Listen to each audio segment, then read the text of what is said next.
या फोटोमध्ये दिसणाऱ्या महिलेने एका माणसाच्या बाईकवर बसून घरी प्रवास केला होता, पण तिच्या आईच्या मते ती त्याच्या भेटण्याच्या आधीच मरण पावली होती. आजची ही घटना खरी असल्याचा आम्ही दावा करत नाही, पण जर कधी तुम्ही एखाद्या अनोळख्या व्यक्तीला रात्री मदत केली असेल तर ही गोष्ट पूर्ण ऐका.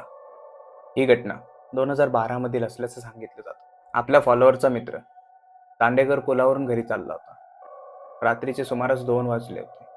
रस्त्यावर कोणीच नव्हतं. अचानक त्याला रस्त्याच्या कडेला एक लाल ड्रेस घातलेली महिला दिसली. ती अपंग होती.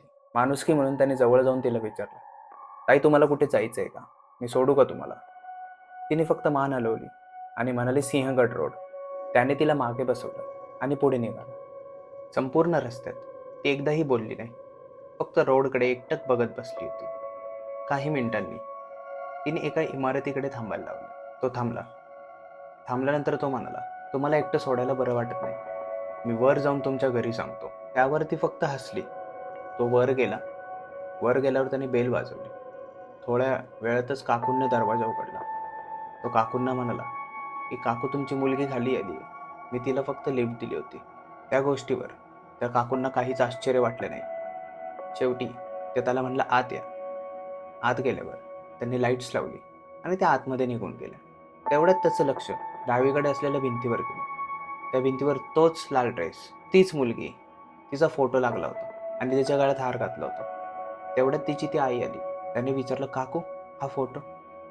त्या काकू म्हणाल्या, ही माझीच मुलगी. त्यावर तो म्हणाला, तीच खाली आली आहे म्हणून. त्यानंतर त्या रडायला लागल्या. त्यांनी सांगितलं, बाळा, 2010 मध्येच माझी मुलगी दांडेकर पुलावर गेली. त्यानंतर ती कधीच घरी परत आली नाही. हे ऐकल्यानंतर तो पळत खाली गेला.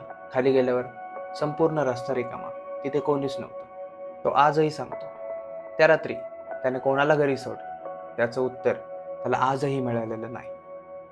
पण आता खरा प्रश्न तुम्हाला येतो, जर अशाच एखाद्या रात्री दांडेकर पुलावर एखाद्या मुलीने तुम्हाला लिफ्ट मागितली, तर तुम्ही काय कराल?